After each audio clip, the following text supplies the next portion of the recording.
Welcome to your English lesson. So before we begin, we have our retrieval. Now we have two parts to our retrieval today.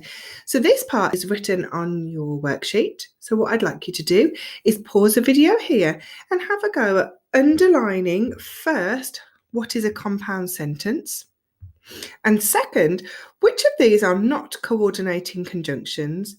And thirdly, circle the conjunction which joins together these two clauses. Pause the video here and have a go at that now, please. Welcome back. How did you get on with that? Should we mark together? So remember, if you have got your pencil, you can mark with that, or if you do have a green pen, that would be fabulous. You can mark with that too, but a pencil will do just fine. So let's mark them. So a compound sentence is two independent clauses joined together by conjunction. Do you remember yesterday when we talked through that? Excellent. And then which of these are not coordinating conjunctions? Well, do you remember our little acronym yesterday? Fanboys, whilst, and because wasn't in there, was it? So those are the two that are not coordinating conjunctions. And then the coordinating conjunction that I've used in these two clauses here is for. Mrs. Han rushed out of the house, for she did not want to miss the bus. Those two would stand separately as independent clauses, and we have joined it together with the coordinating conjunction for. Well done if you got those right. If you're still finding this a little bit tricky, you can go back to yesterday's video and have a go at going through it again. It's not a problem. It's there for you to do that again. All right. So now this is also on your worksheet. And what I'd like you to do here is I would like you to think of another independent clause that can be written on this side. Let me show you here. And you need to pick a coordinating conjunction that would join the two clauses together. Now, I'm not going to show you this one because you're going to have a go at doing that yourself, all right? So I'd like you to pause the video here and have a go at writing an independent clause, 4 independent clauses, but making sure that they can be joined together with a coordinating conjunction. Pause the video here and have a go at that now, please. And welcome back again. So let's move on to our learning today. So today we're going to be using coordinating conjunctions again to create compound sentences. And to be successful with this, you're going to recognize that a compound sentence contains two main and they're independent clauses. Do you remember they're independent because they stand alone? So you could say the one sentence and the other sentence and they would still make sense on their own. We're adding them together by using that coordinating conjunction. Do you remember we talked about that yesterday? Excellent. We're going to use the acronym FANBOYS to remember the 7 coordinating conjunctions. Do you think you'll be able to recall that? Remember, yesterday you had it on your worksheet and you had to write down what each of them stood for. So if you're not sure, go back to yesterday's worksheet and get that out to look at it. And you're going to write your own compound sentences, okay? So a lot of the information and learning that we did yesterday is going to be needed for today's activity, all right? Okay, so fanboys. I wonder if you can remember. You don't need to write this down, but can you remember? See if you can tell the person in the room that you're with. You can jot it at the top of your worksheet too. What did fanboys mean? All right, pause the video. Have a go at writing that down now for me. How did you get on with that? Do you think you got it? Let's see. So we had for and nor. But, or, yet. So, did you get those? Oh, brilliant. Well done. All right then. So, if we look at these 2 independent clauses here. So, a coordinating conjunction helps us link the 2 independent clauses together. So, it's got to contain a noun and a verb, remember? So, let's have a think here. Which one would fit well here? Hamlet did not want to go any further, for he slumped down into the mud. Hamlet did not want to go any further, and he slumped down into the mud. Hamlet did not want to go any further, but he slumped down into the mud. Hamlet did not want to go any further, or he slumped down into the mud. That doesn't sound right, does it? Hamlet didn't want to go any further, yet he slumped down into the mud. Hamlet did not want to go any further, so he slumped down into the mud. There's a couple that sounded okay. There was one that definitely sounded right there. Which one did you think it was? I think it's definitely so. Well done. Okay, let's try another one here. I eagerly stood at the edge of the dense forest. What could be our coordinating conjunction there? I dared not enter. Could it be, and I dared not enter, but I dared not enter, for I dared not enter, so I dared not enter, yet I dared not enter? What do you think? I eagerly stood at the edge of the dense forest, yet I dared not enter. Brilliant. Well done. Okay. Brilliant. Right then. So today, let me move my camera back down there again. We're going to be writing a short diary entry for when Lila was kidnapped by the pirates. Do you remember we did that last week? Yeah, when we got introduced to the pirates and they were very clumsy. Do you remember she thought they were fishermen? So we're going to be using all of the fanboys conjunctions by creating independent clauses and joining them together. Okay, I'm going to give you an example. And do you remember last week we also looked at Captain Cook's diary? We're going to do that again today, just so then you can spot those independent clauses and those coordinating conjunctions.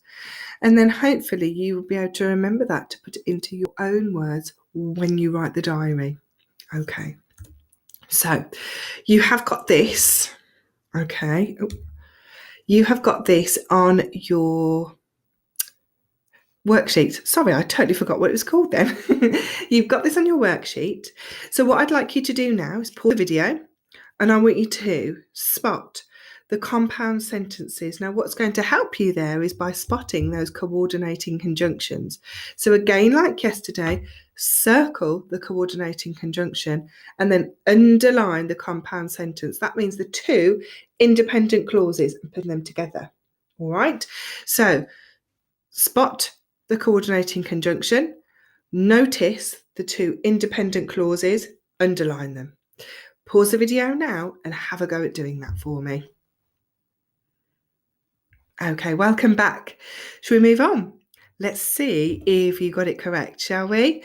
So I'm going to show you now and you're going to see if you got them correct. If you didn't, again, just like we do in class, get your pencil and just highlight the ones that you didn't quite get. Tick the ones that you've got so you know that you're on track. Will that be okay? Okay, let's have a look then.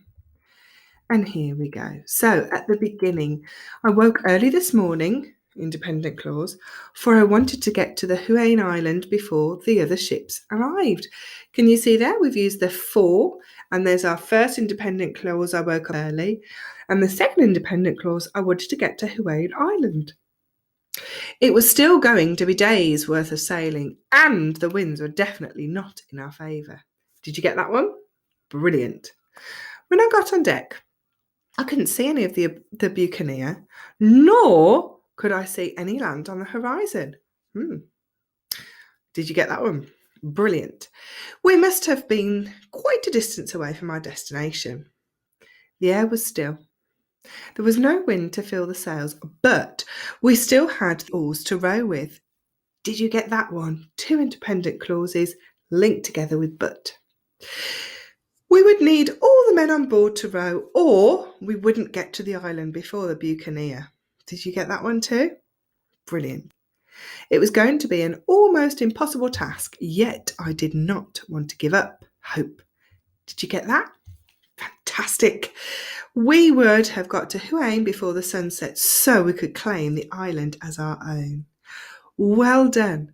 So this is going to be a little bit of an example to help you year 3. So when we are going to start our task in a moment, you're going to be really thinking about those fanboys, thinking about those 2 independent clauses that you can link together. And we've had a lot of practice at that now, but now we need to start thinking about, when we're writing the diary entry for Lila, how we're going to complete that, how we're going to make sure that we're getting in those 2 independent clauses and linking them together with a coordinating conjunction. Okay, so you're going to need those fanboys in front of you. I have put, I'll show you in a second, this onto your, sorry, I flicked back then, this onto your worksheet too, to help you. A little bit of like a checklist, but then we are going to come back in a little bit after you finish your writing to go through this as well. But it's really important to start thinking about what clauses you could use. My advice now would be to go back to the video where we read about Lila being kidnapped by the fisherman, so you can remember the story, you can understand what the key facts were, what exactly happened, and then you can start imagining again that you are Lila and how you would create that the diary entry. Okay, I meant go back to the story. So really important to think about the key events of what happened, how you can create the 2 independent clauses and link them together with our coordinating conjunctions, and making sure it makes sense. That's really, really important. So I would say to reread your work over again. So I am just going to leave this up here, but I'm going to get you to pause the video in a minute. All right. So you have got this kind of checklist here, and I've got this on your worksheet for you. So pause the video here now and go away and have a go at writing that. Once you're done, you're going to come back and just start the video just in this last little bit, and then you can then you'll be finished. Okay, so pause the video here and off you go and do your work. Take care. Okay then, welcome back. So just now you've done your writing, fabulous. Let's go through a little checklist. So you had got this on your worksheet, like I said earlier, but it's really important that you are checking, did you get these following conjunctions in? Did you get more than others? Did you miss one out? And if you did, how could you get that in there? So checking that. Do your independent clauses. So we know when we went back through that diary entry and we underlined the 2 independent clauses and we circled the coordinating conjunction, could you do that with your diary entry? Would that work? So circle the coordinating conjunction, look at the 2 clauses. Do they work on their own separately, or do they just work together? That means we need to change them around. So that's really important. So you will need to reread that. Have you punctuated your writing correctly? Making sure you've got your capital letters in the right places and your full stops. That's really key. And do your ideas link together? So does it make sense? Do you remember we talked about in our diaries, it had to be in order, didn't it? It had to be in the order of events, chronologically correct. So did you talk about that in the correct order? All those things are really key to making sure that you're really successful in your diary writing. So if you're still not sure about any points, there are videos all from last week that you can go back and from the week before to look through and to refresh your memory and your skills there. All right. So I really look forward to reading your diary. If you need to now, after we've just gone through that last little bit, you need to add anything more into there, that's absolutely fine. You can do that now. But I do look forward to hearing all about your work, year 3. And if you do have any questions, you can just put onto the email when you send your work in that you need a little bit of help. All right. Now you take care now, and I shall see you very soon. Bye now.